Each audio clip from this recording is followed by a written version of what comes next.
وہ اپنی جگہ سے اٹھ کر کھڑکی کے پاس آ گئی اور وہاں سے نکلنے کے لیے وہ کھڑکی پھلانگنے لگی تھی کہ تبھی ارشمیل پیچھے سے آیا اور اسے بازو سے پکڑ کر اپنے سامنے کھینچا۔ وہ اسے نفرت سے دیکھنے لگی۔ تبھی ارشمیل نے اسے زبردستی گھسیٹتے ہوئے بیڈ تک لایا اور اسے نیلے رنگ کا دوپٹہ اڑایا جسے اس نے دور اچھال کر پھینک دیا تھا۔ ارشمیل نے شعلہ بار نظروں سے اسے دیکھا، پھر وہ دوپٹہ اٹھا کر لایا اور دوبارہ اسے اڑا دیا اور کہنے لگا، بنا شور شرابے کے چپ چاپ نکاح نامے پر سائن کرو۔ وہ زور سے دھاڑی تھی، چاہے تم میرا قتل ہی کیوں نہ کر دو، میں اس نکاح نامے پر سائن نہیں کروں گی۔ تم سے نکاح کرنا مطلب اپنی موت کو دعوت دینا ہے۔ میں خود اپنی موت کو دعوت نہیں دے سکتی ہوں۔ تم اپنی موت کو تبھی دعوت دے چکی تھی جب تم پہلی بار مجھ سے ٹکرائی تھی۔ اب سائن کرو۔ نہیں کروں گی۔ وہ بھی ضد پر اڑ چکی تھی۔ تبھی ارشمیل نے اس کا سیدھا ہاتھ پکڑا جس پر اس کا دیا ہوا زخم تھا اور پھر زبردستی اس کے ہاتھ میں قلم پکڑاتے ہوئے اس سے سائن کروانے لگا۔ زبردستی ہی صحیح، مگر امائمہ کے ہاتھوں نکاح نامے پر سائن ہو چکے تھے۔ وہ یہ سب دیکھ کر اپنی جگہ بکھر کر رہ گئی۔ یہ مقام اس کے لیے موت سے بھی زیادہ بدتر تھا۔ جس کی وہ غلام بن کر رہ رہی تھی، اس کی تقدیر نے ہمیشہ کے لیے اس شخص کی غلامی لکھ دی تھی۔ ارشمیل کافی خوش تھا کیونکہ اسے ہمیشہ کے لیے اس کی زندگی کو اپنے ہاتھ سے کنٹرول کرنے کا سرٹیفکیٹ جو مل گیا تھا۔ ارشمیل نے اپنے نکاح میں موجود ان چند لوگوں کے لیے کھانے کا اہتمام کیا تھا۔ وہ سب لوگ ان دونوں کے نکاح کا کھانا کھا کر وہاں سے رخصت ہو گئے تو وہ اپنے روم میں آیا۔ اسے روم میں موجود نہیں دیکھا تو ارشمیل سمجھ گیا کہ وہ باتھ روم میں ہے کیونکہ وہاں سے پانی گرنے کی آواز آ رہی تھی۔ ارشمیل نے ایک نظر آئینہ میں ابھرتے ہوئے اپنے عکس پر ڈالا۔ بلیک بلیزر اور ٹراؤزر میں وہ ہمیشہ کی طرح شاندار دکھ رہا تھا۔ اپنی جیت کی وجہ سے خوشی سے چمکتی ہوئی اس کی خوبصورت آنکھیں اسے احساس دلا رہی تھی کہ اس نے آج جو کام کیا ہے وہ قابل تعریف ہے۔ اسے اپنی جیت پر بہت خوشی ہو رہی تھی کیونکہ وہ نہیں چاہتا تھا کہ امائمہ حیدر کسی اور کے ساتھ خوش رہے۔ اس لیے تو اس نے مرتضیٰ کو اور امائمہ کو دور کرنے کے لیے اسے نکاح کے بندھن میں باندھ دیا تھا تاکہ وہ دنیا کے کسی بھی کونے میں رہے تو اس کے نام سے منسوب رہے۔ وہ کسی اور کے وجود سے اپنی زندگی کی خوشی تلاشنے کی کوشش کرے تو پہلے اسے ارشمیل کا ہی خیال آئے۔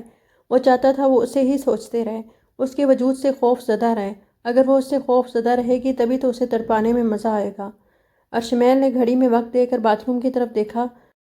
اسے باتھ روم میں گھسے ہوئے 10 منٹ ہو چکے تھے۔ ارشمیل تشویش میں پڑ گیا کہ کہیں وہ باتھ روم کی کھڑکی سے بھاگ ہی نہ گئی ہو ہر بار کی طرح۔ اس لیے اس نے 2-3 دھکے دے کر باتھ روم کا دروازہ کھولا تو دیکھا کہ وہ بے حواس سی شاور کے نیچے بھیگ رہی تھی۔ اس کے سارے کپڑے گیلے ہو چکے تھے۔ وہ اس کے پاس آیا اور اسے ایک زوردار تھپڑ لگا کر ہوش میں لایا۔ اس کا تھپڑ کھاتے ہی وہ فرش پر گر گئی تھی۔ وہ جیسے گری تھی ویسے ہی رہی۔ اس نے اپنی جگہ سے اٹھنے کی کوشش بھی نہیں کی۔ ارشمیل اس کے پاس آیا اور اسے زبردستی اٹھا کر روم میں لے آیا اور بولا، تمہیں لگ رہا ہوگا میں تمہاری ان سب حرکتوں سے تم پر ترس کھاؤں گا، تمہیں بخش دوں گا، تو تم بالکل غلط سوچ رہی ہو۔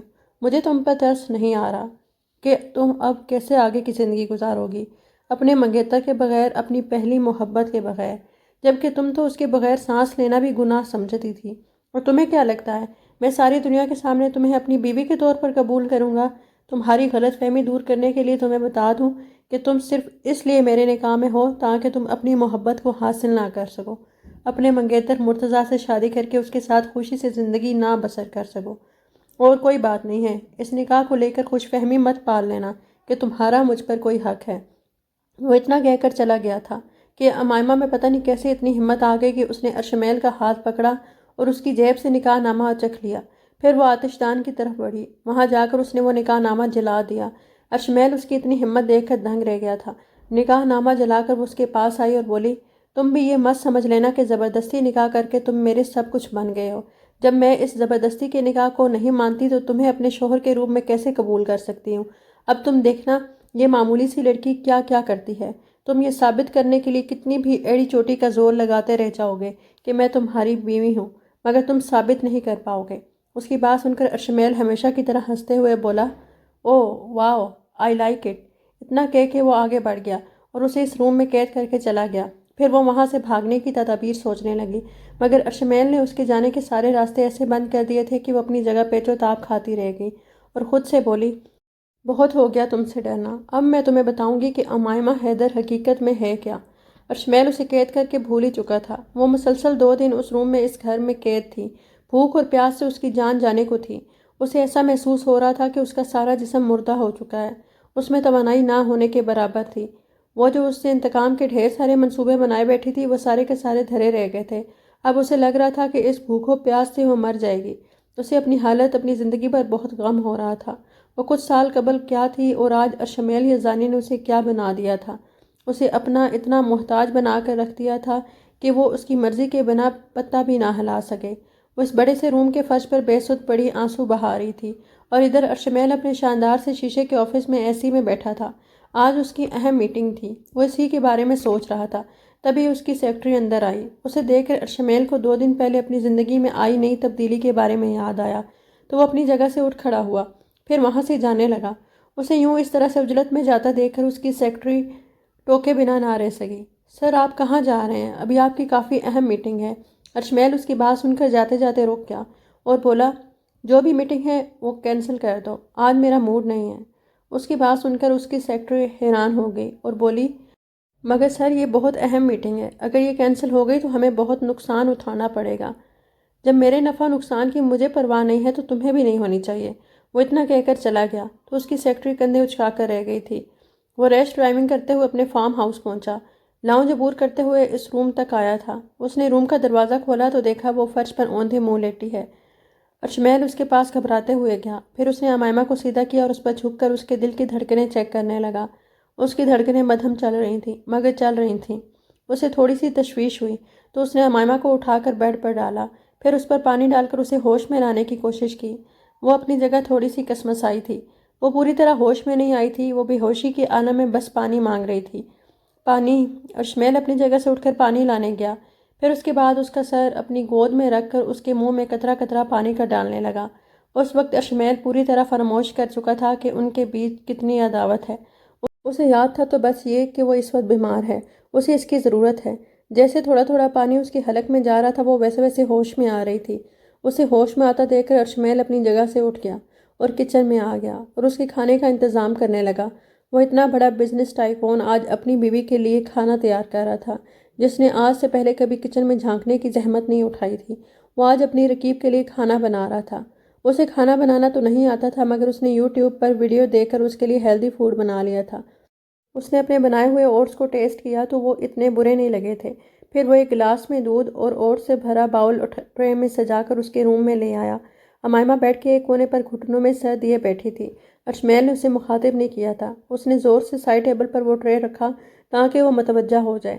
اس کے ایسا کرنے سے وہ سر اٹھا کر اسے دیکھنے لگی۔ ان 2 دنوں میں اس کی خوبصورت آنکھیں مسلسل رونے کی وجہ سے سرخ ہو چکی تھیں اور سوج گئی تھیں۔ ان کے ارد گرد کالے دائرے آ چکے تھے، اس کے گلابی ہونٹ نیلے پڑ چکے تھے، چہرہ مرجھا گیا تھا۔ اس کی یہ حالت دیکھ کر ارشمیل نے اس کی طرف دیکھنے سے گریز کیا اور دھیمے مگر سخت لہجے میں کہا، کھانا کھا لو ورنہ مرنے کا شوق ہے تو ایسے ہی رہو۔ وہ اتنا کہہ کر وہاں سے چلا گیا۔ پھر اس نے ایک نظر اس کھانے پر ڈالی جو ارشمیل نے اس کے لیے بنایا تھا۔ وہ کھانا دیکھ کر اس کی بھوک چمک اٹھی۔ اس نے دل میں سوچا، اس کی دشمنی تو ارشمیل سے ہے، وہ کھانے پر اپنی ناراضگی کیوں دکھائے۔ تبھی اس نے وہ کھانے کی ٹرے اٹھا لی اور کھانے لگی۔ کھانا اتنا برا بھی نہیں بنا تھا جو کھایا نہ جا سکے۔ کھانا کھانے کے بعد اسے اپنے جسم میں نئے سرے سے توانائی محسوس ہوئی تو وہ اپنی جگہ سے اٹھ گئی اور اس روم سے نکل گئی۔ اب وہ ارشمیل کے فارم ہاؤس کا جائزہ لینے لگی تھی۔ اس کا فارم ہاؤس بہت خوبصورت تھا۔ وہ جہاں کھڑی تھی وہ ایک کشادہ لاؤنج تھا۔ اس میں ہر چیز بہت قیمتی تھی۔ اس کے روم کے بعد سے ہی کافی سارے رومز تھے اور سامنے جدید طرز پر بنا ہوا کچن تھا۔ اس کے بعد اوپر جانے کے لیے سیڑھیاں تھیں۔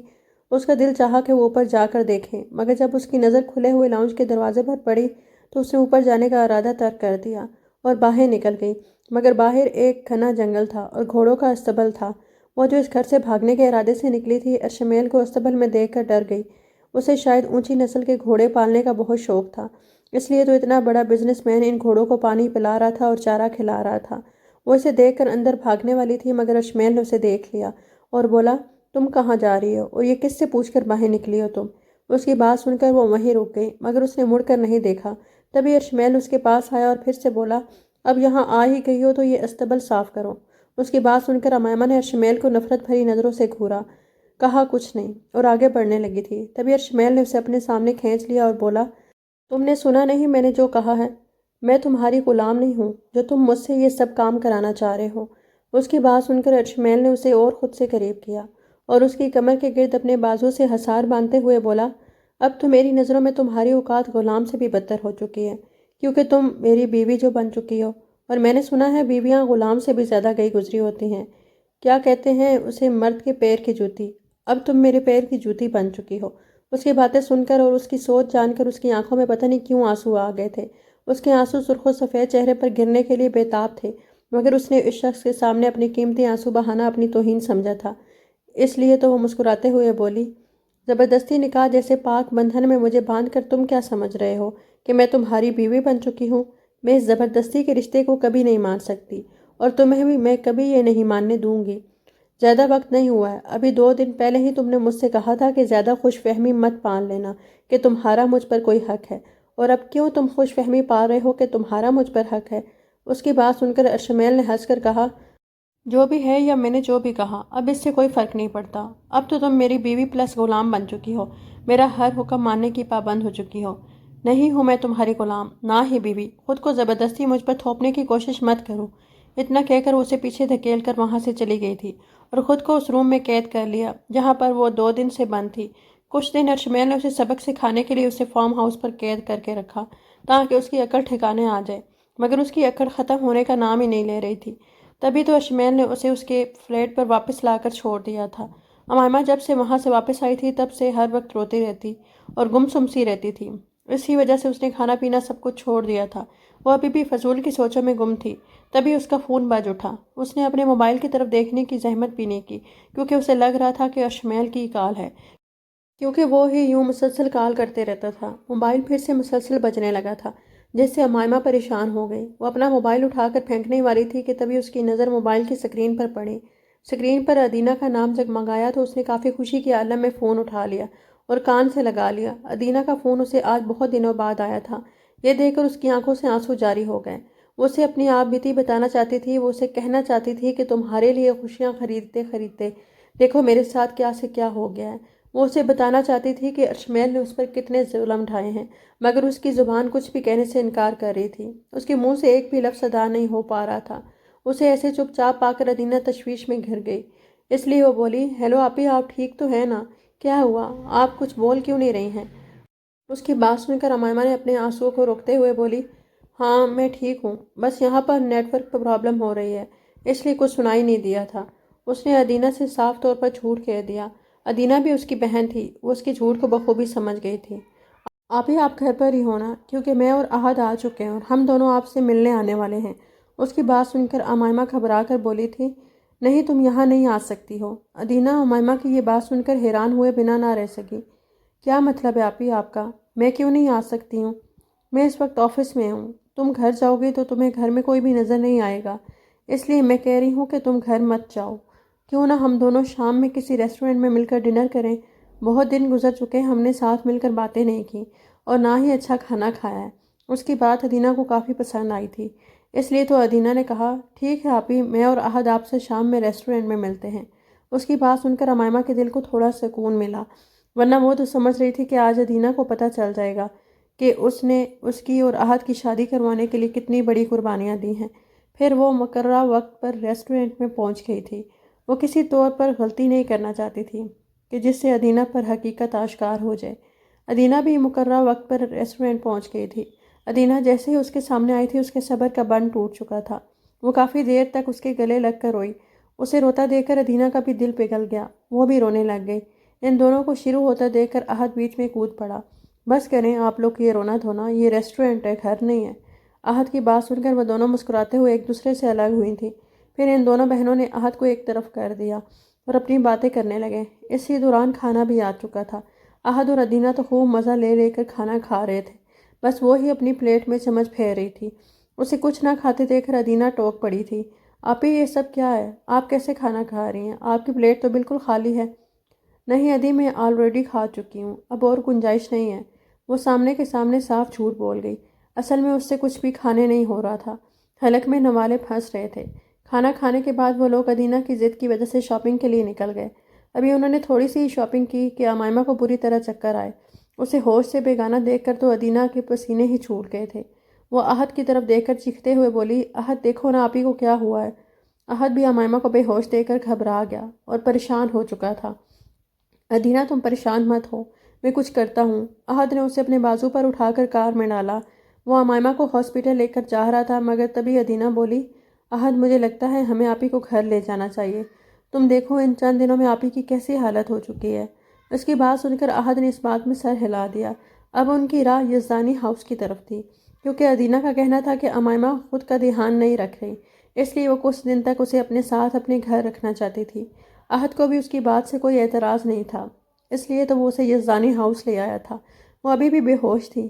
ادینہ نے فوراً اپنے فیملی ڈاکٹر کو کال کر کے بلا لیا۔ ڈاکٹر کا کہنا تھا کہ یہ سب کچھ اسے سٹریس کی وجہ سے ہو رہا تھا۔ احد اور ادینہ اس کے روم میں موجود تھے۔ ڈاکٹر چیک کر کے جا چکا تھا۔ امائمہ نے جب اپنی آنکھیں کھولی تو خود کو اجنبی روم میں پا کر وہ حیران ہو گئی۔ پھر اس نے اپنے آس پاس بیٹھے احد اور ادینہ پر نظریں دوڑائیں۔ وہ دونوں سے ہوش میں پا کر خوش ہو گئے اور اس کے قریب جا کر بیٹھ گئے۔ ادینہ نے اس کی پیٹھ کے پیچھے تکیہ لگایا، اسے اٹھ کر بیٹھنے میں مدد کی اور بولی، آپی آپ خود کا بالکل بھی دھیان نہیں رکھ رہی ہیں، دیکھیں ان چند دنوں میں آپ صدیوں کی بیمار لگ رہی ہیں۔ اس کی بات سن کر امائمہ نے پھیکی سی مسکراہٹ کے ساتھ کہا، نہیں ادی میں اب ٹھیک ہوں، مجھے بتاؤ تم مجھے یہ کہاں لے کر آ گئی ہو۔ اس نے اب غور سے اس روم کا جائزہ لیا تھا۔ وہ جس روم میں تھی وہ بے حد شاندار و کشادہ تھا۔ قیمتی فرنیچر، جہازی سائز بیڈ تھا۔ بیڈ کے سائڈ سے ایک بڑی سی کھڑکی تھی، اس پر وائٹ کلر کے بلیو لائٹنگ کے پردے تھے۔ وہیں پر شاید ٹھنڈی فضا لینے کے لیے صوفہ رکھا گیا تھا، اس پر ترتیب سے کشن سیٹ کیے گئے تھے۔ ساتھ اس کے سائڈ میں بک شیلف تھا جس میں ہر قسم کے بکس تھے۔ سامنے ہی بڑی سی LED ٹی وی تھی، دیوار پر لگی ہوئی تھی۔ اس روم کو بہت ترتیب اور خوبصورتی سے آرٹ ڈیزائن کیا گیا تھا۔ وہ اس روم کا جائزہ لینے میں اتنی گم ہو چکی تھی کہ اسے سنا ہی نہیں دیا کہ ادینہ نے کیا کہا۔ ادی تم نے بتایا نہیں کہ میں اس وقت کس کے گھر میں موجود ہوں؟ اس کی بات سن کر ادینہ نے ہنستے ہوئے کہا، آپی میں نے آپ کو 4 بار کہا مگر شاید آپ اس گھر کا جائزہ لینے میں اتنی گم ہو چکی ہیں کہ آپ نے سنا ہی نہیں۔ یہ میرا گھر ہے، یعنی یزدانی ہاؤس۔ اس کی بات سن کر امائمہ اپنی جگہ سے اچھل پڑی اور سوچنے لگی کہ یہ وہ کہاں آ گئی ہیں۔ جس ارشمیل سے وہ جتنا دور بھاگنا چاہ رہی تھی قسمت اتنا ہی اس سے ملانے کی کوشش کر رہی تھی۔ وہ اب احد اور ادینہ کے سامنے رو نہیں سکتی تھی اور نہ ہی اعتراض جتا سکتی تھی، اس لیے وہ اپنی جگہ سے اٹھتے ہوئے سہولت سے انکار کرتے ہوئے بولی، ادی اب میں بالکل ٹھیک ہوں، مجھے اب گھر جانا ہے۔ اب وہ اپنے پیروں میں جلدی جلدی چپل ٹھونسنے کی کوشش کر رہی تھی۔ اس نے سیدھی طرح سے چپل بھی اپنے پیروں میں نہیں ڈالے تھے کہ وہ ادینہ کی بات سنے بغیر اس روم سے نکل گئی۔ احد اور ادینہ اس کی گھبراہٹ اور عجلت دیکھ کر حیرانی کے ساتھ اسے روکنے کے لیے اس کے پیچھے گئے۔ وہ آگے آگے جا رہی تھی اور احد ادینہ اسے روکنے کے لیے اسے پیچھے سے آوازیں دے رہے تھے، آپی میری بات تو سنیے، آپ یوں اس طرح بغیر بات کیے یہاں سے نہیں جا سکتی ہیں۔ وہ ادینہ کی بات سن کر بھی رکی نہیں تھی، بس اس نے اپنے پیچھے ادینہ کو ایک نظر مڑ کر دیکھا اور بولی، پلیز ادی مجھے رکنے کا مت کہو۔ پیچھے دیکھنے کے چکر میں وہ آفس سے تھکے ہارے آتے ہوئے ارشمیل سے ٹکرائی۔ ارشمیل نے بر وقت اسے گرنے سے بچا لیا اور اسے اپنے مضبوط بازوؤں کے حصار میں لے لیا۔ اسے اپنے گھر میں موجود دیکھ کر جتنی حیرت ہوئی تھی اتنا ہی پتہ نہیں کیوں اس کے دل کو خوشی بھی ملی۔ اسے اپنے سامنے دیکھ کر امائمہ کو اپنے دل کی دھڑکن بند ہوتی ہوئی محسوس ہوئی۔ وہ اس وقت اس کے اتنے قریب تھی کہ ارشمیل کے دل کی دھڑکن تک اسے سنائی دے رہی تھی۔ اس نے ایک نظر اپنے اور ارشمیل کے قریب آتے ہوئے احد اور ادینہ پر ڈالی، پھر ایک جھٹکے سے خود کو ارشمیل کے حصار سے آزاد کیا۔ ارشمیل احد اور ادینہ کے سامنے اپنی اس بے خودی پر تھوڑا شرمندہ ہو گیا، اس لیے اس نے اپنی نظروں کا زاویہ بدل لیا تھا۔ اتنی ہی دیر میں احد اور ادینہ امائمہ کے اور قریب آ چکے تھے۔ ادینہ نے اپنی پیاری بہن کا ہاتھ تھام لیا اور بولی، آپی پلیز چند دن کے لیے رک جائے نا، ایک دفعہ کہہ دیا نا کہ میں نہیں رک سکتی ہوں، پھر تم کیوں میرے پیچھے پڑی ہوئی ہو؟ اب کی بار امائمہ نے کافی سخت لہجے میں کہا تھا۔ اسے ادینہ پر بہت غصہ آ رہا تھا کہ اس نے بنا کچھ سوچے سمجھے اسے اپنے گھر اٹھا کر لے آ گئی۔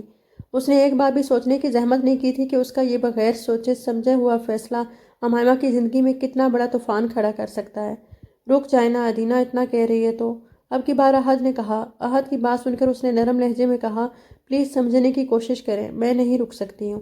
اس نے ایک نفرت انگیز نظر اپنے سامنے نظریں جھکائے کھڑے ارشمیل پر ڈالتے ہوئے کہا تھا اور وہاں سے نکل گئی۔ ادینہ جانتی تھی کہ وہ اب کسی کے بھی کہنے سے نہیں رکنے والی۔ ارشمیل نے ایک نظر ادینہ کے مرجھائے ہوئے چہرے پر ڈالتے ہوئے کہا، کیا میں جا کر انہیں سمجھاؤں؟ اس وقت ارشمیل ادینہ کے سامنے نہایت ہی شرافت کا مظاہرہ کر رہا تھا، حالانکہ سب کو پتہ تھا کہ وہ کیسا ہے اور کتنا شریف ہے۔ مجھے پتہ ہے وہ کبھی نہیں مانے گی، مگر پھر بھی آپ کوشش کر کے دیکھ لیں۔ ادینہ اتنا کہہ کر وہاں سے چلی گئی۔ احد بھی اس کے پیچھے چلا گیا تھا۔ ارشمیل ادینہ کی بات سن کر مسکراتے ہوئے دل ہی دل میں سوچنے لگا، جو کام ادینہ اور احد مل کر نہیں کر سکے وہ کام تو میرے بائیں ہاتھ کا کھیل ہے۔ پھر وہ بھی امائمہ کو روکنے کے لیے اس کے پیچھے نکل گیا۔ امائمہ کے بالکل سمجھ نہیں آ رہا تھا کہ وہ اس طوفان بھری رات میں کیسے اپنے فلیٹ پر جائے گی، کیونکہ بارش آنے کے بہت امکانات بڑھ چکے تھے۔ تیز اور ٹھنڈی ٹھنڈی ہوائیں بتا رہی تھیں کہ آج رات خوب جم کر بارش ہونے والی ہے۔ وہ اس طوفان سے نہیں گھبرا رہی تھی، وہ تو اپنی زندگی میں آنے والے نئے طوفان سے گھبرا رہی تھی، کیونکہ اس نے ابھی کچھ دیر پہلے ہی اشمیل کی آنکھوں میں اسے دیکھ کر آئی ہوئی نئی تبدیلی کو بھانپ لیا تھا۔ وہ سمجھ گئی تھی کہ اس کی آنکھوں کا رنگ اسے دیکھ کر کیوں بدل گیا ہے۔ وہ جلدی جلدی بڑا سا لان عبور کرتے ہوئے گیٹ سے باہر نکل آئی۔ اب وہ اس طوفان بھری رات میں سڑک پر اکیلی چل رہی تھی۔